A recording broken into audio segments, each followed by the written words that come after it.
Shalom, shalom, shalom. Bienvenue à notre émission Parole de vie. Mes bien-aimés, ce matin, nous allons parler d'un thème très intéressant qui regarde notre espérance de vie. Notre thème s'intitule La longévité et la parole de vie. La longévité et la parole de vie. Mes bien-aimés, comme il est écrit dans la parole, dans Psaume 90, verset 10, il est dit ceci: le jour de nos années s'élève à 70 ans, et pour le plus robuste, à 80 ans. Et l'orgueil qu'il en tire, les peines, la misère, cela se passe vite et nous nous envolons.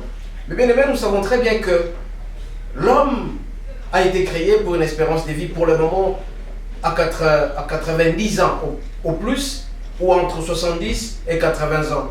Mais il s'est fait que quand Dieu a créé l'homme, c'était une longue espérance de vie.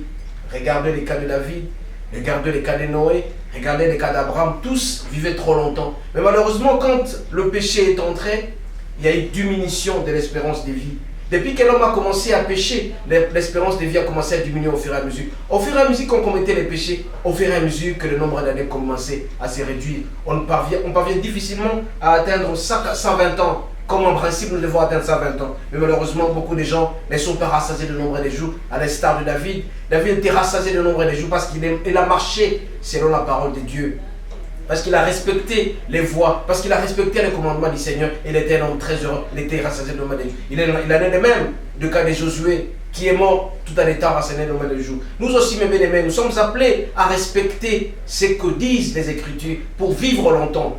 Évitons les péchés. Et nous allons lire dans 1 Roi 3, verset 14. 1 Roi 3, verset 14, il est dit ceci: et si tu marches dans mes voies, en observant mes lois, mes voies et mes commandements, comme l'a fait David ton père, je prolongerai tes jours.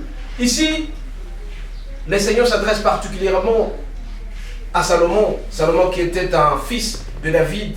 C'est Salomon qui a remplacé David dans le royaume. Et Dieu, quand il l'a apparu pour la première fois en songe, il lui a posé la question: qu'est-ce que tu veux que je te donne?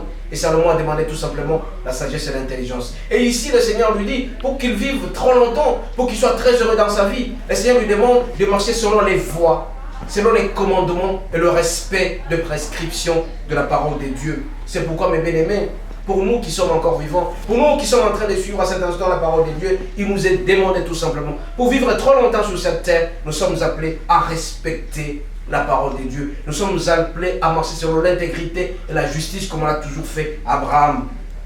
Si nous ne marchons pas selon la parole de Dieu, mes bien-aimés, nous serons obligés de réduire notre nombre de jours. Nous sommes appelés à obéir à la parole de Dieu. Et si nous transgressions au fur et à mesure la parole de Dieu, nous transgressions les commandements du Seigneur, mais bien aimé, notre espérance de vie va diminuer de plus en plus.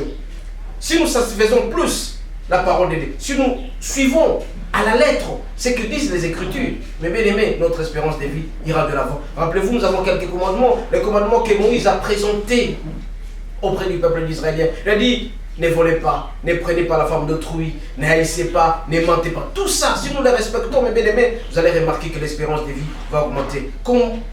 Constatez tout simplement la jeunesse d'aujourd'hui.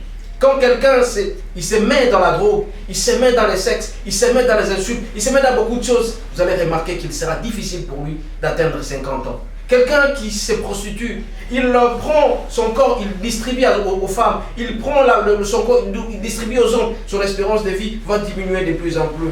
Donc, mes bien-aimés, l'observation stricte de la parole de Dieu nous donne l'espérance de vie la plus longue. Plus nous respectons la parole de Dieu, comme il est écrit dans 1 Roi 3, verset 14, plus nous respectons les voies, plus nous respectons les commandements du Seigneur, notre espérance de vie ira de l'avant. Et si donc, mes bien-aimés, ce matin, je vous invite tout simplement à respecter la parole de Dieu, à marcher selon ce que disent les Écritures. La parole de Dieu déclare: la crainte de l'Éternel est le commencement de la sagesse. Vous, mes bien-aimés, qui êtes en train de me suivre ce matin, je vais tout simplement vous demander de marcher sur la volonté de Dieu. Mais seul, vous êtes incapable, mais avec la présence du Saint-Esprit. Si vous êtes né de nouveau, si vous acceptez Jésus-Christ comme étant Seigneur et Sauveur, le Saint-Esprit viendra en vous et vous allez marcher selon la volonté du Seigneur. Plus vous prenez du recul par rapport au péché, plus le Seigneur sera avec vous. Et plus vous êtes empiffré, vous êtes imbibé dans les péchés, plus l'espérance de vie diminue. Vous devez savoir, quand vous commettez un péché, vous réduisez votre nombre de jours sur terre. Et plus vous faites du bien pour le Seigneur, vous respectez la dîme, vous marchez selon la volonté, vous priez le Seigneur, vous marchez selon la parole de Dieu, votre espérance de vie va augmenter. Rappelez-vous David. Il était l'homme selon le cœur du Seigneur. Parce qu'il a respecté le commandement du Seigneur. Parce qu'il a aimé le Seigneur. Nous aussi, mes bien-aimés, nous avons quelques obligations à faire. La première des choses, c'est d'aimer le Seigneur. Quand on aime le Seigneur, on ne peut pas commettre les péchés. Quand on aime le Seigneur, on prendra du recul par rapport au péché. Quand on aime le Seigneur, on craindra le Seigneur. On sera très heureux dans sa vie.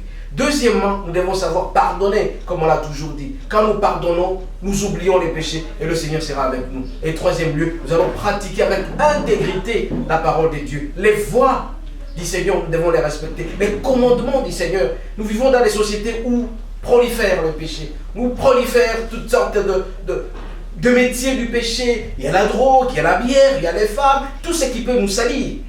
Nous devons prendre du recul par rapport à ça. Plus nous nous attachons du Seigneur, plus nous fuyons les péchés, plus notre espérance de vie va augmenter. Le bien-aimé, on nous a dit ici que l'espérance pour certaines personnes c'est 70 ans, mais le plus robuste c'est à 80 ans. Et le Seigneur ajoute jusqu'à 120 ans pour ceux-là qui vont persévérer davantage. Nous aussi, nous avons cette obligation à ce matin, mes bien-aimés, pour que notre longévité puisse aller de l'avant. Nous sommes appelés à appliquer la parole du Dieu. Nous sommes appelés à marcher selon la volonté de Dieu. Et nous serons très heureux. C'est pourquoi nous allons rappeler encore une fois 1 Roi 3 verset 14, il dit: si tu marches dans mes voies en observant mes lois et mes commandements, comme l'a fait David ton père, je prolongerai ton séjour sur terre. Le Seigneur va prolonger notre séjour sur terre si jamais nous respectons ses commandements, si jamais nous marchons selon sa volonté, si jamais nous pratiquons sa parole, et le nombre des jours va augmenter de plus en plus. Aussi longtemps que nous serons attachés au Seigneur, aussi longtemps que nous allons vivre très loin. Tenez mes bien-aimés, regardez, faites un peu les statistiques. Pour tous les serviteurs de Dieu, il est difficile que les serviteurs de Dieu partent avant 80 ans. Pourquoi? Le vrai serviteur de Dieu, j'insiste, parce qu'il respecte la parole de Dieu. La plupart des couples, de gens qui respectent la parole de Dieu, ils vivent longtemps. Ils font 100, 101 ans, 102 ans, 103 ans, même jusqu'à 115 ans pour certains, s'ils marchent selon la volonté. Nous aussi, nous avons cette obligation de marcher selon la volonté de Dieu, d'écouter la parole, de prendre du recul par rapport, en invitant le Saint-Esprit. Nous allons prier. Notre aide et notre roi, tu nous apprends ce matin à travers 1 Roi 3 verset 14, que pour prolonger notre espérance de vie, nous devons marcher selon tes voies, selon tes commandements, en observant tes stricts commandements. Nous croyons en toi, Seigneur. Nous sollicitons la présence du Saint-Esprit en nous, afin que nous puissions respecter ta parole, que nous puissions marcher ta parole. Seigneur Jésus, tu nous apprends que la crainte de l'Éternel, le commencement de la sagesse, augmente notre affection auprès de toi, que nous t'aimons plus que tout. Plus nous allons t'aimer, plus nous allons fuir le péché. Le péché nous crée une différence. Le péché nous crée la mort certaine. Seigneur, notre aide, notre roi, viens à notre secours, que tu descendes dans nos cœurs, que le Saint-Esprit nous accompagne, que nous puissions faire ce que l'apôtre Paul avait dit. Ce n'est pas moi qui vis, c'est le Christ qui vit à moi. Que tous ceux-là qui n'ont pas encore reçu Seigneur et Sauveur, Seigneur Jésus, que tu entres en eux et qu'ils te servent à jamais pourvu qu'ils soient heureux dans leur vie. Nous t'avons ainsi prié au nom de Jésus. Amen. Mais bien aimés, nous rappelons ici que maintenant la ministrie a 3 compartiments. Il y a Cuisomé Kabousson, cette exhortation que nous faisons chaque soir pour pouvoir aider tous ceux-là qui veulent se reposer et qui se reposent, qui se réveillent en Jésus-Christ. Nous avons la parole de vie et nous avons investi dans l'œuvre de Dieu. Dans l'investissement dans l'œuvre de Dieu, nous rappelons toujours Lévitique 27, verset 30, il faut donner sa dîme, il faut donner les offrandes, il faut assister à l'expansion de la parole de Dieu. L'évangélisation coûte cher, mais l'évangile est gratuit. Plus vous allez donner votre dîme à travers les églises, plus vous allez donner vos moyens, le Seigneur sera très heureux et sa parole de Dieu va aller de l'avant. Voyez, en ce moment, nous avons prêché sur l'espérance de vie. Il y a beaucoup de gens qui sont ignorants. Ils ne savent pas que pour prolonger la parole, leur espérance de vie, c'est de s'attacher au Seigneur. Plus vous allez vous attacher au Seigneur, plus votre vie ira de l'avant. Ainsi donc, je vous dis bonjour et bonsoir. À la prochaine. Que Dieu vous garde. Amen.